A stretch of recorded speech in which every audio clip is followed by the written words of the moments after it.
개입하지 말아야 된다는 뜻이에요. 그런데 경제대공황 때 그게 통하지 않았어요. 물건 만들어내는데 안 팔리는 거예요.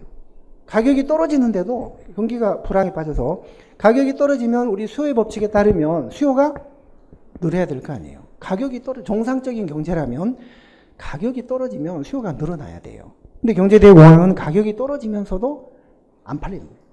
가격이 떨어졌네. 그럼 시장, 아담 스미스의 보이지 않는 손은 이제 작동이 안 되는 거예요.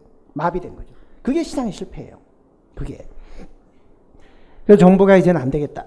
시장의 공급에만 맡기면 안 되고 이 수요를 인위적으로 정부가 진작시켜야 되겠다. 그래서 이제는 수요를 정부가 늘려서 공급을 끌고 나가야 된다. 수요가 있어야지 공급을 할 거 아니냐 이런 논리예요. 수요가 공급을 창출한다. 이게 케인즈의 수요 경제학이에요. 수요 경제학. 그러니까 이제 실업자를 구제해서 지금 우리처럼 소득주도 성장 이게 마찬가지 이런 논리거든요.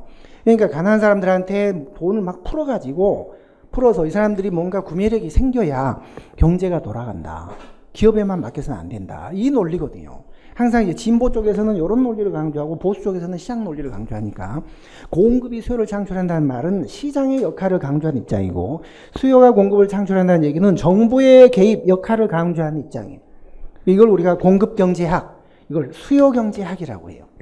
수요경제학. 케인즈는 이런 식이에요. 요건 아담 스미스, 요거는 케인즈. 경제학에서 나온 얘기인데 행정학에서도 한번 나온 적이 있어요. 근데 아시긴 아셔야 돼요. 공급경제학, 수요경제학. 수요가 공급을 창출한다. 그랬는데 정부가 너무 개입해서 나대서 정부 실패가 터졌잖아요. 그래서 이제는 더 이상 정부가 나대서는 안 되고 다시 시장으로 넘겨야 된다. 그게 바로 신행정 국가예요. 특히 이 중에서 MPM. 그래서 이때 공급이 수요를 창출한다는 개념이 다시 나왔어요. 이 세이의 법칙을 다시 계승해서 경제학을 연구했던 사람이 다시 등장한 거죠. 케인즈를 밀어내고 누구예요? 혹시 아세요? 프리드만 교수예요. 프리드만. 자, 이 사람이 레이건 행정부 때 경제정책 참모였는데 경제정책 자문역을 담당했는데 또다시 이런 주장을 한 거예요. 공급이 수요를 창출한다. 정부는 나대지 말고 시장에 맡기면 된다. 그게 공급경제학이에요. 또다시. 자, 그래서 37쪽의 메인 아래 수요경제학, 공급경제학을 있는데 수요경제학은 정부가 역할을 엄청 많이 할 수밖에 없어요. 수요가 공급을 창출하니까. 그러나 오른쪽 공급경제학은 이제 정부 실패 이후에 공급이 수요를 창출한다. 원래는 세이가 한 말이지만 이걸 계승해서 프리드만도 그런 얘기를 한 거거든요. 레이건 행정부 때 이 정책이 받아들여졌어요. 그래서 흔히 레이거노믹스를 공급경제학, 그 다음에 루즈벨트 대통령의 경제정책을 수요경제학, 케인즈가 자문을 했고 오른쪽은 프리드만이 자문을 했고 그 차이를 아셔요. 원래는 공급경제학이 이때 있었던 건데 다시 이렇게 이제 부활이 된 거예요. 자, 요런 관계.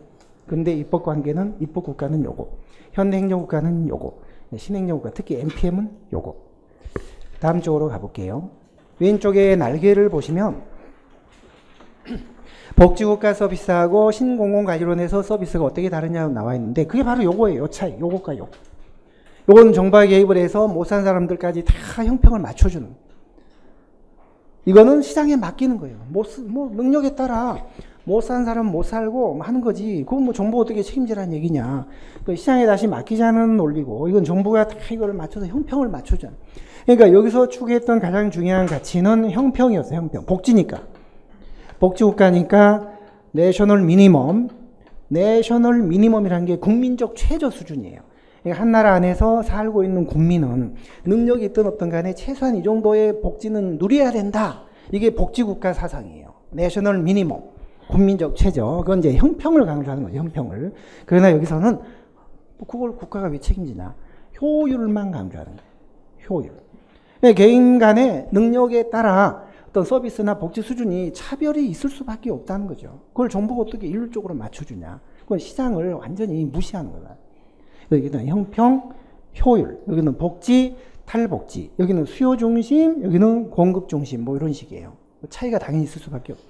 이거는 외울 문제가 아니라, 이 표는 외울 문제가 아니라 일단 왼쪽에 복지국가는 행정국가로서 정부가 모든 걸 주도한다는 뜻이고 오른쪽은 그게 아니라 시장에 맡긴다는 개념만 아신다면 외우지 않아도 되는 거예요.